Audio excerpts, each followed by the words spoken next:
La hora estelar ha llegado. Por eso te traemos la entrevista del día en tu distrito informativo.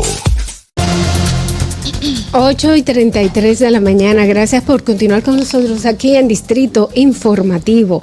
Recuerden que todas nuestras entrevistas están en nuestro canal de YouTube y que en este momento estamos transmitiendo en vivo también allá. Aparte de estar en Vega TV y aquí en La Roca 91.7 FM.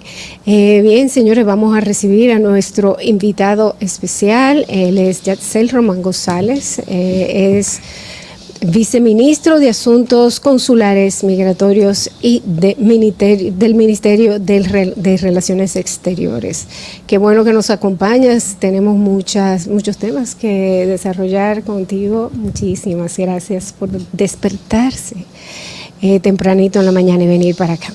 Bueno, muchísimas gracias por la invitación. Lamentablemente en días recientes no me había sido posible llegar a tiempo, ya que teníamos situaciones un tanto complejas, precisamente fruto de lo que son las responsabilidades en el Ministerio de Relaciones Exteriores, específicamente el área consular y migratoria. Como saben, República Dominicana tiene en la actualidad 47 consulados en igual número de ciudades y 30 secciones consulares en igual número de embajadas. El primer pilar de la política exterior es justamente la protección a nuestros nacionales que se encuentran fuera del territorio. Eso implica, desde luego, servicios consulares, que podamos hablar un poco más de eso en breve, pero también cuando sucede lo que nunca queremos que se presente, pero que inevitablemente pasa, aunque sea en una menor medida, que es que un dominicano o dominicana se encuentre en una situación de vulnerabilidad, de peligro o incluso de indefinición de estatus. Eso implica entonces la movilización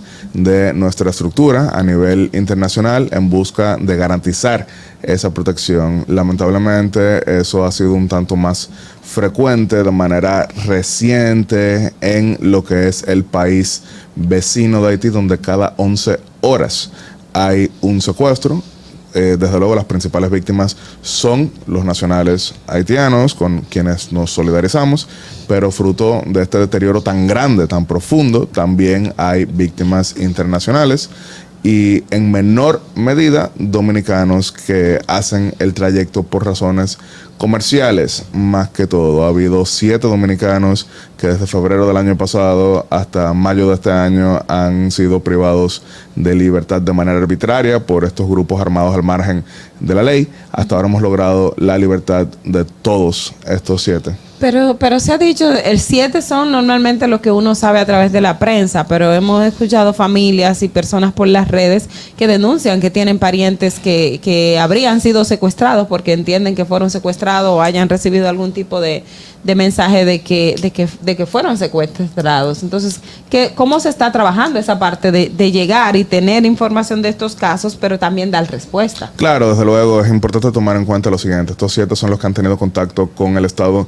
dominicano, pero pasa lo siguiente. También hay personas que hacen trayectos entre un estado y otro, dígase el Estado dominicano y el frágil Estado haitiano, que se ven en situaciones de vulnerabilidad, en situaciones de peligro, pero en ocasiones eso no llega a información del Estado dominicano y en ocasiones también se logra libertad de manera, vamos a decir, un tanto más expedita por otras vías. Cuando estamos hablando de estos 7, son los 7 que podemos dar información inequívoca de que eso ha sucedido. También tenemos que mencionar lo siguiente: ha habido muchos intentos de secuestro. Ese es otro tema a tomar en cuenta y repito, no solamente contra dominicanos, la mayoría de las víctimas son haitianas, pero ha habido muchos casos de intento de secuestro y es precisamente lo que hace que en ocasiones se vean cortados los trayectos terrestres, ya que en ocasiones se trata de territorio que ha sido controlado por una pandilla o más peligroso aún, territorio que está en pugna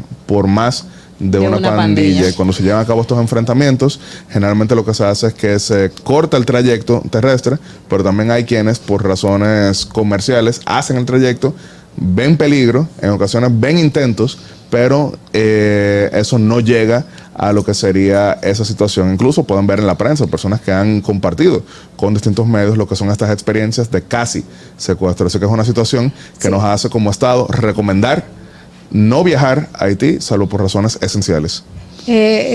Una pregunta que me llama demasiado la atención. Siempre se habla de estos casos. Hay tantos dominicanos, hay una guagua, pero nunca dicen cómo resuelven, si en realidad Nadie se lo le va a ha decir, ningún pagado. estado.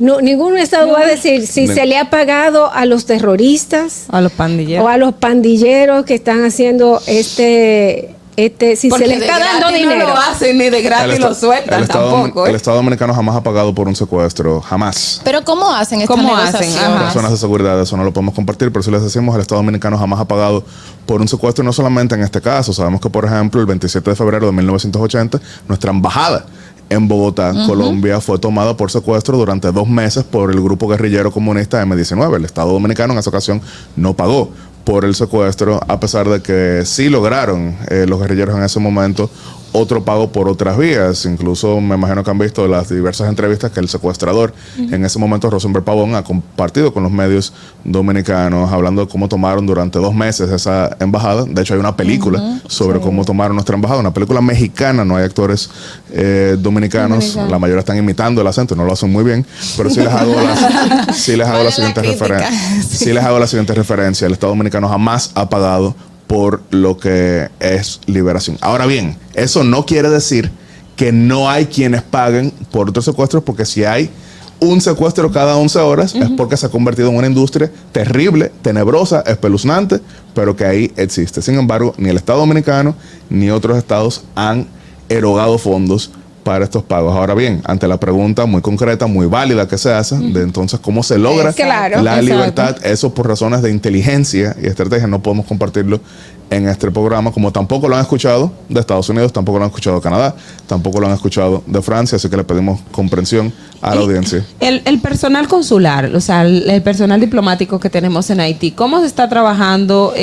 Porque, por ejemplo, tenemos el diplomático que fue secuestrado. Se supone que los diplomáticos tienen que tener cierto nivel de seguridad, alguien que lo acompañe. La información que teníamos es que él andaba solo. Entonces, ¿cómo está el personal diplomático o un representante de República Dominicana que trabaja en una dependencia del gobierno dominicano en Haití frente a esta situación de inseguridad que hay allá? Claro, se toman todas las medidas de seguridad, se toman todas las medidas de refuerzo. Sin diplomático fue secuestrado. Sin embargo, hay fallas, desde luego, que se dan. Y repito, así como tomaron nuestra embajada en Colombia, también como por ejemplo ustedes recordarán que el grupo guerrillero comunista maoísta de República Dominicana, Movimiento Popular Dominicano, secuestró en marzo de 1970 al agregado militar de Estados Unidos durante alrededor de 5 días, pidiendo la libertad de su líder en ese momento. Secuestro llevado a cabo por un grupo de jóvenes lamentablemente fanatizados en el comunismo, pero eso fue Estados Unidos. Recordaremos también que el mismo grupo comunista armado,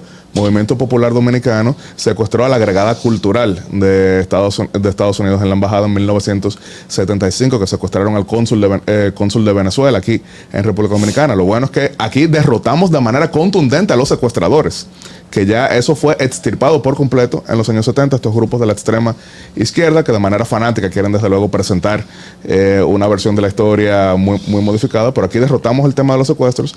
Lamentablemente otros países no lo han logrado. En cuanto a la seguridad de los funcionarios dominicanos, o sea, ese señor andaba, porque ese señor andaba solo. Estaba actuando en contra de protocolos, o era simplemente la forma que él tenía de movilizarse.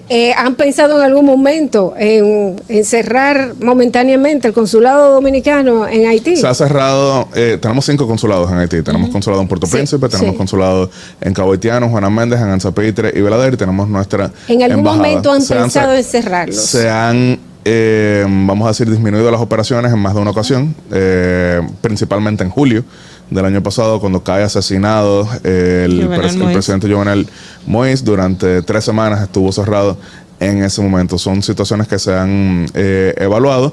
Nuestro Consejo de Defensa a nivel de Estado Dominicano se reúne frecuentemente y evalúa lo que son estas medidas. Ahora bien, vuelvo y repito, nadie está completamente vacunado contra lo que son este tipo de situaciones, y en ocasiones, principalmente cuando se trata de días libres que hacen el trayecto de regreso a República Dominicana, y esto se estaba haciendo de manera terrestre. Pues se dan estas situaciones porque, lo repito, hay territorios que son entonces controlados por el crimen organizado.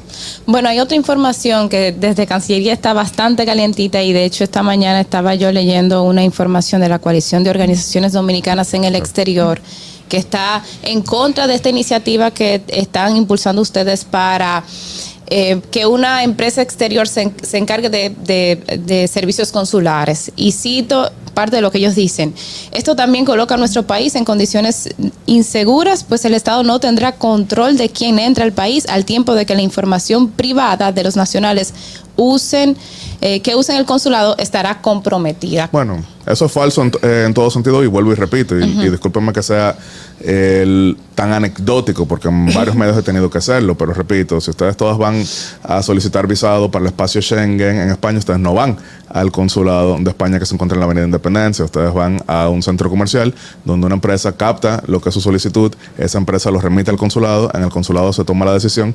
Si el consulado considera que amerita una entrevista más a fondo, entonces la empresa le informa, pero es a través de ella que dan seguimiento. Para renovar el visado estadounidense, igual van a un centro ¿A qué comercial. usted cree que se debe este tipo de información? ¿Falta de información? Quizás no se conoce estos procesos, o sea, porque estamos hablando de dominicanos que viven fuera. Que son lo que van a hacer, a usar los servicios consulares. Claro, en ocasiones, vuelvo y repito, cuando se intenta innovar, desde luego se dan confusiones, y qué bueno que estamos teniendo este intercambio, pero sí comparto que esto lo han hecho varios países, lo están haciendo precisamente para optimizar recursos, para estandarizar costos y para fomentar transparencia. Y eso implicaría, por ejemplo, que se identifique personal que no sea necesario y se haga una reestructuración que quite personal. Para cancelar personal. Optimiza recursos, porque también, desde luego, vamos a lo siguiente. Vamos a decir que tú eres vicecónsul, te toca tramitar lo que son este tipo de solicitudes de visado y de pasaporte, pero al mismo tiempo tienes que hacer servicio al cliente.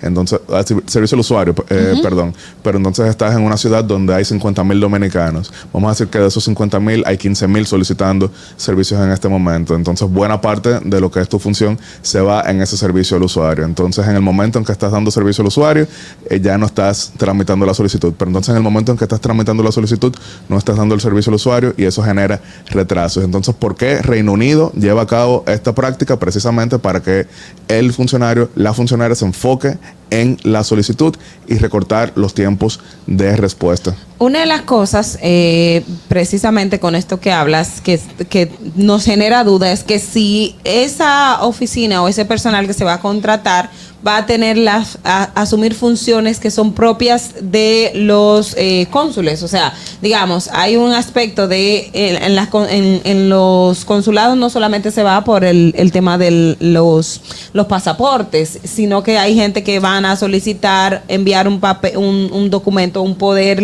notarial, o sea, actos legalizados que tienen que transmitirse a través del que son del gobierno. Que son del gobierno. Entonces, ¿cómo se va a manejar esa información que debe tenerla un funcionario del gobierno, y también la parte de la empresa, el otro lado que son de los servicios, y otra de la parte consular? No, solamente el servicio al usuario. Vuelvo y repito, por ejemplo, y ponía el caso, Reino Unido no emite pasaportes fuera de Londres específicamente. Sin embargo, tienen una diáspora de 7 millones de personas. Entonces, ¿cómo se emiten esos pasaportes? Precisamente con la externalización.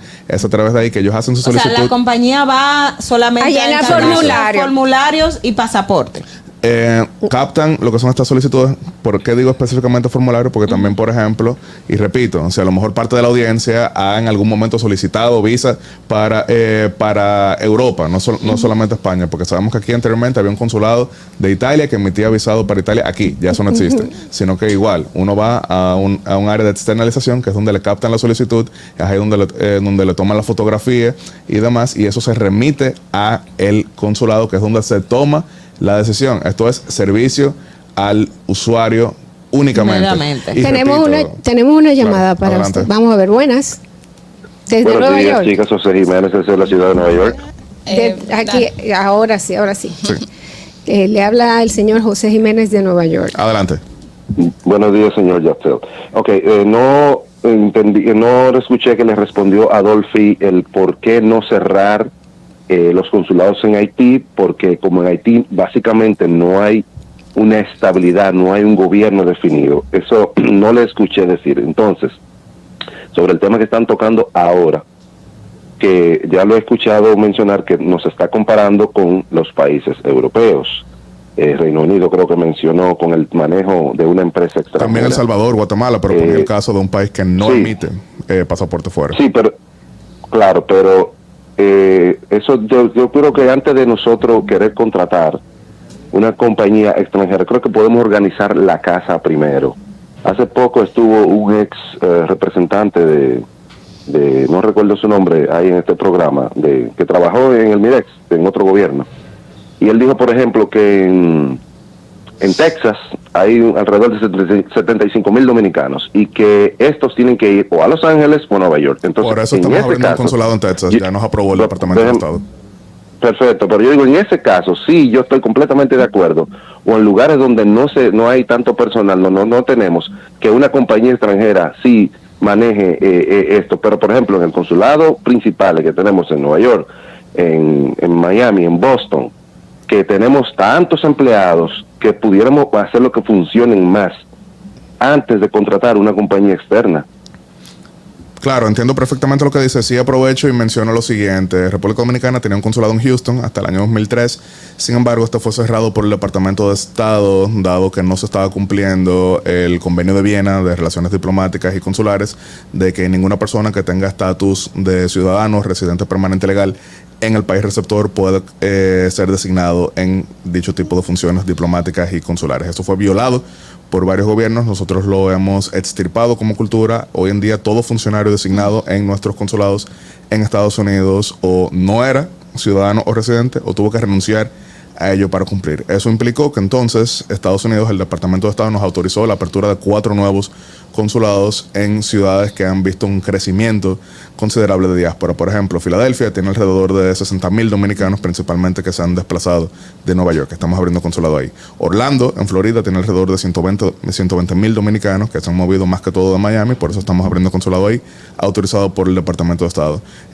Texas, como usted bien hace referencia, tiene alrededor de 30,000 y por eso estamos abriendo ahí. Y New Jersey, ni hablar, 300,000 dominicanos. Por eso ampliamos lo que es la oficina satélite que existía de Nueva York, convirtiéndola en un consulado. Entonces, usted hizo referencia específicamente a Nueva York, que es el consulado más grande que tenemos. Sin embargo, tenemos, por ejemplo, en este plan piloto que está en 6 ciudades, la embajada en Buenos Aires y la embajada en Santiago de Chile. ¿Qué sucede? Anteriormente estas embajadas eran de función más que todo diplomática. Sin embargo, el crecimiento exponencial de la diáspora dominicana en estas 2 ciudades, que hoy en día se calculan en alrededor de 30,000 dominicanos en Buenos Aires o hasta 50,000 dominicanos en Santiago de Chile, desborda por completo las capacidades de los pocos funcionarios que ahí tenemos. Entonces, el externalizar principalmente el servicio al usuario permite que el poco personal que ahí tenemos disponible pueda enfocarse en recortar los tiempos de respuesta. Cada funcionario pero que se envía siempre se ha dicho que en los consulados hay mucho personal. Mucha gente contratada.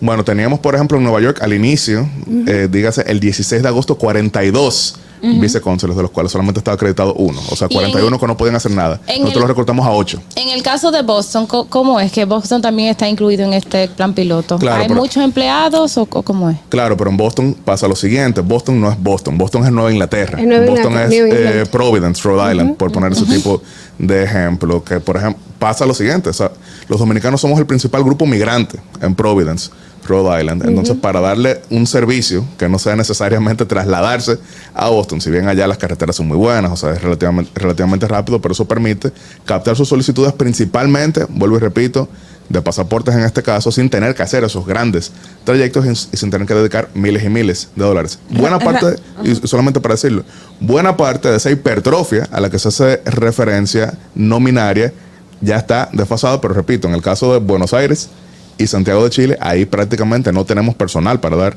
respuesta a ello, porque repito, esa migración dominicana es reciente, de 10 años, y cada funcionario que se manda al exterior son miles y miles y miles y miles de dólares del contribuyente, así que queremos optimizar recursos. Y no va, esas compañías externas no van a ser las que van a estar produciendo un dinero que pudieron haber estado produciendo los consulados dominicanos. El dinero se sigue produciendo porque, repito, uno va y solicita en España, uno va y solicita con Estados Unidos y se paga el visado y aparte un fee específicamente, pero de nuevo, esto contribuye con lo que es la estandarización porque es la meta que tenemos, derrota la injerencia de terceros que llevan a sobrecostos.